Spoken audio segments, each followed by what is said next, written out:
Good morning. Welcome to Daily Focus. I apologize for yesterday. It seemed like everything was connected. I used my phone because I was in Lansing. I thought it was all working, but from what I understand, you could see me, but you couldn't hear me. And so I apologize for that. I'm not sure what went wrong. Uh, I do the same thing each time and I expect it to work. And when it doesn't work, I'm not sure why. Well, I was sharing from Romans chapter 6. So I want to go back and redo that one because it is very important to be able to connect chapters 5 and chapter 6. Chapter 5 said, where sin did abound, grace did much more abound. And so there's not a sin out there that there's not grace to cover it. In other words, God is willing to forgive anyone of any sin at any time.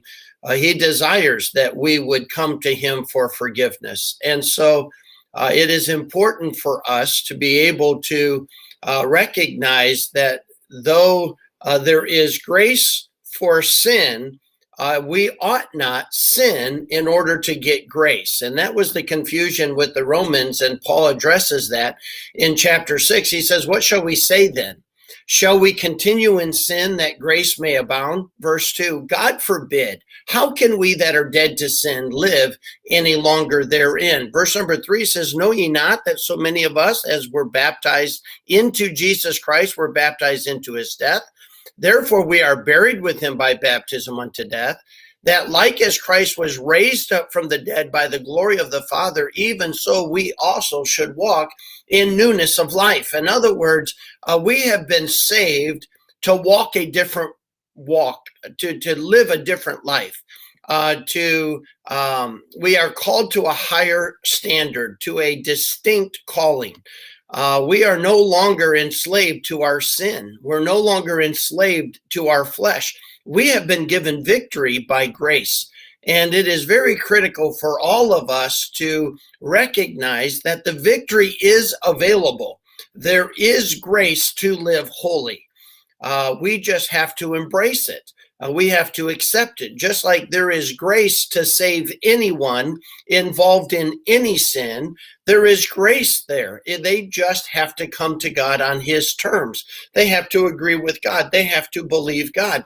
Well, the same thing is true for Christians. There is grace to live holy. There is grace to live in victory over any sin. But we have to come on God's terms. We have to agree with God. We have to believe what God has said. And we need to walk in newness of life. And so we don't sin just because there's grace to cover it. And we certainly do not sin in order that that we might get more grace. I mean, that's not the point. It's not trying to get more grace. It is utilizing the grace that is available, that is sufficient in order to live the life God has called us to live. And so we know that as we've mentioned before, there was grace to save us from the penalty of sin. And there is grace to save us from the power of sin. And then one day there will be grace that delivers us from even the presence of sin, and then we'll need no more grace. We will be in the position that God always intended for us when he created man, to enjoy him and to enjoy what God has created for us in a perfect environment, living in a perfect body surrounded by perfect people, and allowing us to enjoy life without any selfishness and without any sin. And so grace is really there because sin abounds. And so just remember, there is grace no matter where you are. You may be watching from some other state. You may be watching from Michigan, but you may be watching and saying, I don't think God would ever save me. I think I've done too much. I've gone too far. I've rejected him too many times. And I plead with you, that's not the case.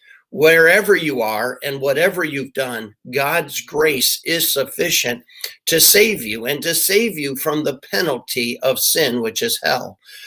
But for Christians, I want you to realize that there is grace that is available to save us from the power of sin. We don't have to live under its thumb. We don't have to live under its dominion.